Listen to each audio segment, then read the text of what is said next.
All right, we're going to be starting now. If everybody can take their seats. Just more housekeeping. We do have validation for parking for those of you parked in the parking garage down below. Please go and get with Denise over there. She's waving her hand. Make sure that you get that stamped before you leave. Also, we are recording this, so we would like for all the questions to be recorded as well. So if you could please use a microphone. I will try a different tactic this time. I will try to pass the microphone around to people so that they can stay seated. But if we would really prefer if you could speak into a microphone when asking your questions. Helps out the speaker and not having to repeat the question. And then also, I wanted to talk to, the morning was a little heavy with the gray water use topic. We're going to get off gray water now. We're going to go into different topics. Well, last year we had a lot of questions about gray water, so that's why this year we have gray water. This year we're having a lot of questions about rain gardens. Maybe next year we'll have a lot of more speakers on rain gardens. Well, I don't know. We'll just have to see what happens. Our next speaker for the start off the afternoon speakers is Bill Kemp. He runs Caracara Farms. He will not have a PowerPoint presentation, but he has lots of information. He is one of our, star users of reclaimed water in Austin Water. When I went to the reclaimed water section of Austin Water, they said, you have to get this guy. He uses our water a lot. And that was one of the reasons we have not only city people talking today, but we will have owners of businesses here talking about their experiences with water conservation and what they're doing as far as their takes from the business side. So without further ado, Bill Kemp.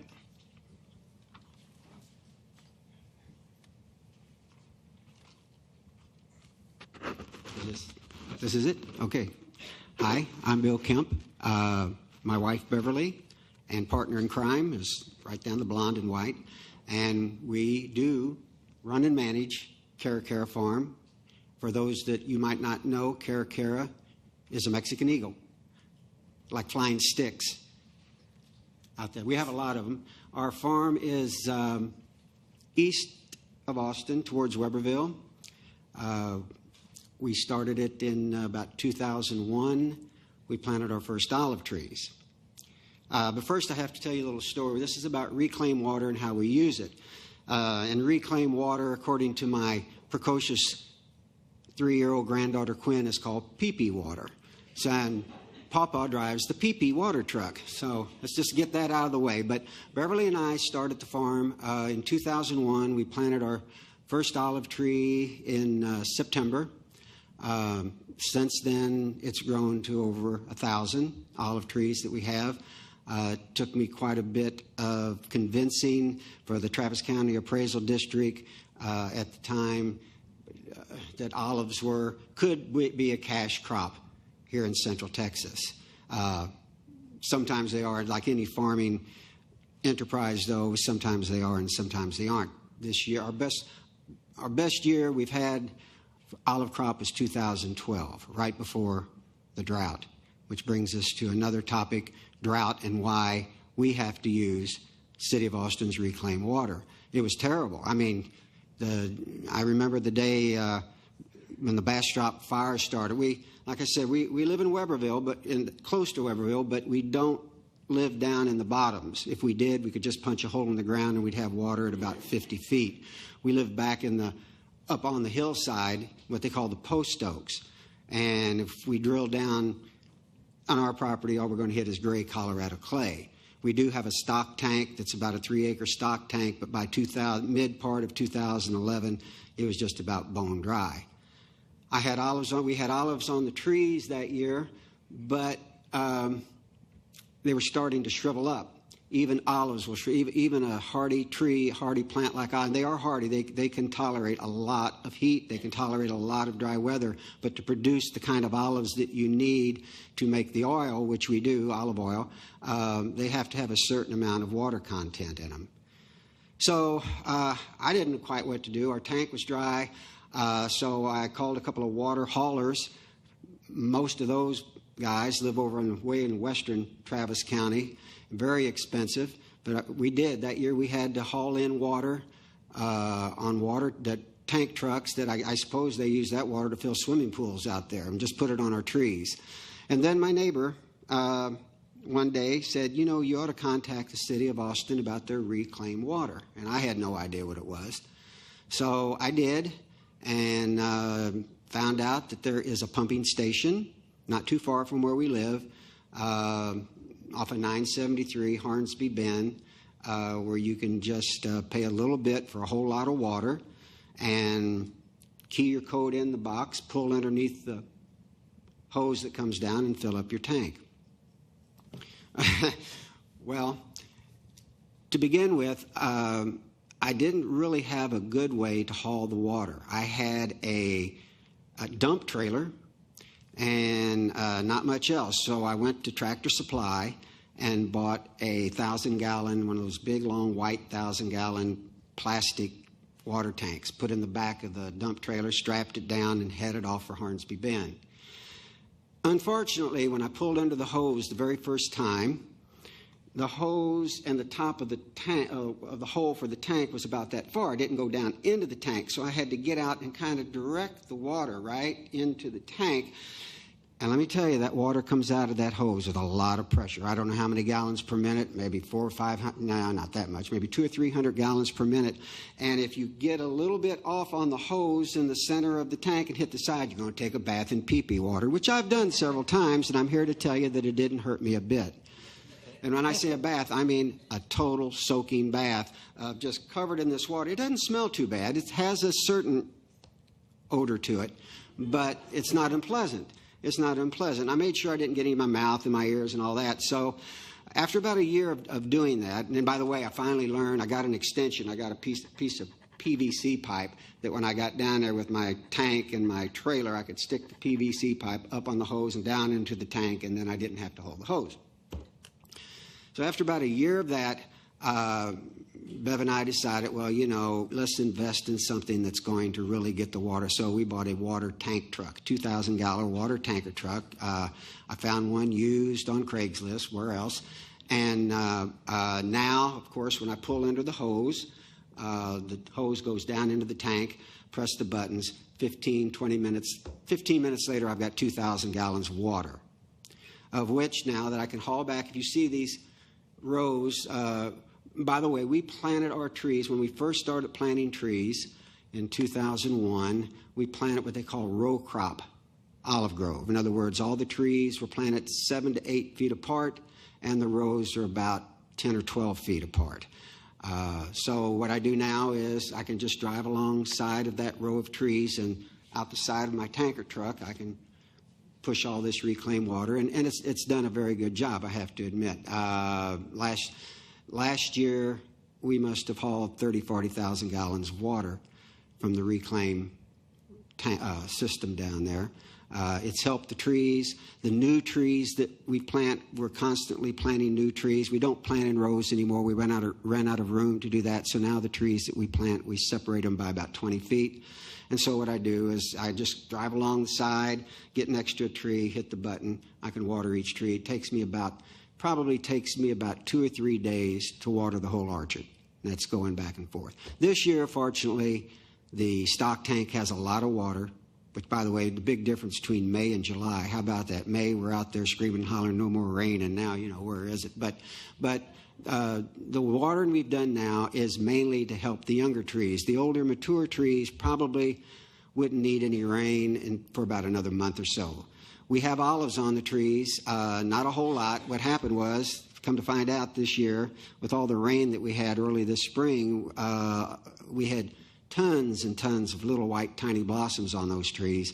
But unfortunately, with all the water that we had and rain and lack of sunshine, we blossom rot, took probably 50–60%, just dumped them on the ground.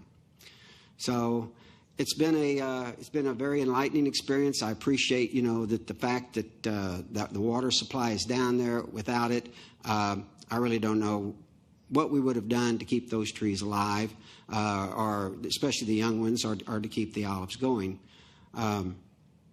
When we do harvest, which will be in about a month or so, maybe end of August, 1st of September, we'll start picking the olives in 5-gallon buckets. It's not on here, but if you go to www.caracarafarm.com, we've got a real cheap web page there that has a lot of pictures on it. I think that's where those pictures came from, yeah. That shows the olive press and the oil coming out and how it all comes about. But back to the picking, it takes 25 gallons of olives, 25 5-gallon buckets of olives to produce about 1 gallon of oil. So you have to pick a lot of olives to get a little bit of oil. Like I said, we were one of the, I guess maybe the only organic olive grove in Travis County. There are other olive groves in central Texas. I know there's one in Wimberley and maybe one up in Williamson County. A big olive farm down in Carrizo Springs, I think. But it's probably olive growing right now in this state is just about where grape growers were maybe 25, 30 years ago, just a budding industry. All I have to do is pick up the phone at the end of the season. If I have whatever oil I have to sell, call a couple of these fancy restaurants in town, say, hey, I've got good, organic, homegrown Texas olive oil. They say, just bring it on. And so we never have any trouble selling what we've got. But like I said, it wouldn't be possible without the Reclaim Water project that's going on with the city. We thank them very much for that. I don't know where you could buy water any cheaper and have it as clean and as sweet-smelling as it is. So that's basically all I have. Not selling anything here except to tell you that it's done a good job for us and has pretty much kept the farm going all these years, so at least since 2011.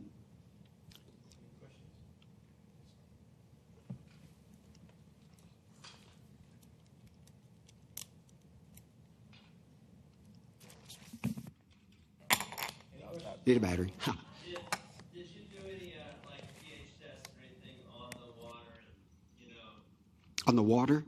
Well, on the reclaimed water, and then kind of offset any deficiencies. I was so desperate. We were so desperate to get water on those trees that I just went down there and loaded up the tank, and it's wet. It was wet. The trees that we grow are a variety called Arbequina, which is a Spanish variety of olives that can tolerate heat and dry weather. We bought our first trees from a man by the name of Osama, who now his ex-wife owns the olive farm down in Elmendorf, Texas. Sandy Wanniker, Sandy Oaks Olive Grove. She has a big spread down there, probably 1,000 acres of olive trees down there. But no, we did not do any testing of the water. We didn't even do any testing of the soil. We just decided to grow olive trees. Just one of these things, let's grow some olive trees. And what we did do, though, is the land is black gumbo out where we are, kind of black gumbo-ish, a lot of flint. So to plant the trees in the rows, we went down and tilled it. We moved a lot of the black stuff up, and I brought in sandy loam from the pits down in 973, put it in, and actually planted the trees, the row trees, in pits of sandy loam. Now, the individual trees that we're planting now, since it's like 1, 2, maybe a dozen at a time, we dig the hole, and then we just backfill with a good compost soil mixture. But we've never tested the soil. We've never tested the water. That tree, I guess that single tree you see there, those pictures were taken 4 or 5 years ago. That tree's twice that size. It's a problem. I had no idea olive trees grew that big. I didn't know an olive tree, kind of like a pear tree, Bartlett pear, peach tree maybe. These things get huge, I found out. And so we have to prune. Once a year we go through, well, not once a year, once every 2 years, we give them all a haircut take them down, and surprisingly enough, after a year's time, you'll see tons and tons of new growth coming up. But Because I think, and I'm not positive, but I think like water is a little more, it's more on the basic end of the pH scale. Yeah, I believe so. Because I know on a golf course in Georgia where I work, we had 500-gallon tanks where we sent, I think, sulfuric acid or sulfuric acid or something to offset the try to get more of or more of a slightly acidic pH action on golf. yeah. All I can say is the water that we've hauled from down there, I have put on very young trees that I probably put in the ground no more than 6 months before I watered them, and they're all doing great. They're all doing great, so we're happy with it. We're happy with it. Did you have a question? Yes. Is this on? Yeah, I just have two quick questions. One, you may not know. I'm wondering if the city has a program where they can truck water to people, or you have to get your own truck. And then my second question is, do your olives produce well without a pollinizer like another variety, or you just plant Arbequina? Well, as far as the truck, I don't know. I've never heard of that. Is that right, Chris? No. You don't have a truck or anything that would deliver the water. I bet you could find some people that have water trucks, that you could pay them to do it, but I'm not sure. I can't do it. My little truck, 2,000 gallons. But as far, your other question was? Oh, it was an olive-related question. So you just plant Arbequina? These Arbequinas, these trees are clones. Now, whether that means they don't need pollination from other sources, I'm not sure. But I do know for a fact, that they make olives every year, and we don't have any beehives or any other types of trees out there to do any kind of cross-pollination. They just make olives.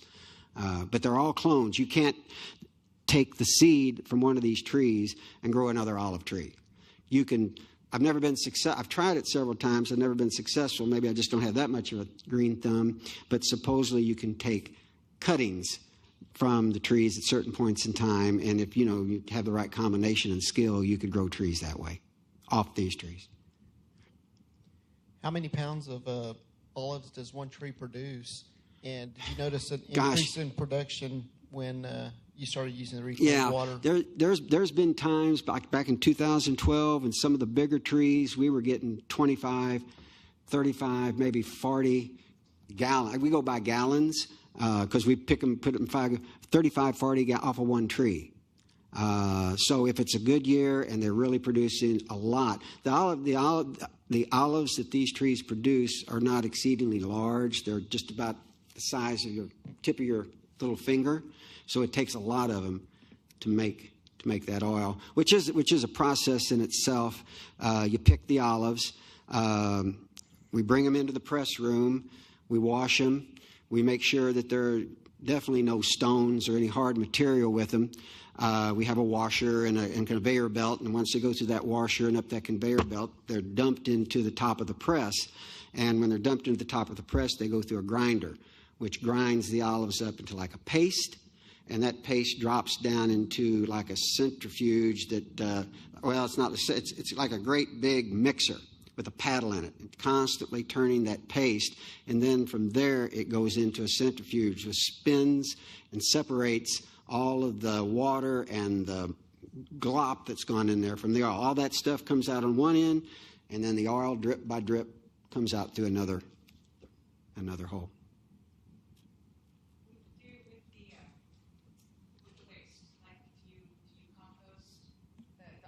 You have a byproduct. Thank goodness for the Austin Mounted Police. You know what I'm talking about? Yeah, we live very close to where their stables are, and for about 2 or 3 years they were kind enough to bring all of their horse manure. Now, whether you can call us totally organic, I'm not sure. We are not certified. Basically, I don't know. I guess they give those horses hormones or shots or whatever, and it goes into the poop, and the poop goes into the sawdust, and the sawdust comes out, and it sits on the ground for about a year. But I figure by the time it gets down to the roots of the trees, there's not much stuff. But yeah, I've hauled many a trip. That's why I had the dump trailer. I was using the dump trailer. The Mounted Patrol would bring their stuff and dump it in a place, and I would pick it up, put it in my trailer, and I would take it out to farm. And my wife can tell you how much she loved having those big piles of horse manure sitting around, you know. But every 3 or 4 years, what I do is we go in and we just mound that stuff up right down there. Excuse me? You know, as big as land mass we have, the waste that the olives produce, we do put it back into the groves, but it doesn't amount to much. It's not that much. So what we do is we use the horse manure, and then back in 2011, when we had the drought, we lost a lot of trees on our place. Not olive trees, but mainly cedar elms. So what we did, all the dead cedar elms, we cut those down and rented a wood chipper for about a month or two, and then we had huge piles of wood chips, which we laid the manure alongside the trees, and then we came back in and put the wood chips on top of that and now, 4 years later, 3 or 4 years later, all that stuff is just blended right into the soil. And now, instead of having that hard, rocky, hard clay soil between those groves, now you can just pick it up; it just falls through your hands. So yeah, we've done a lot to the dirt to make it nice for the olive trees.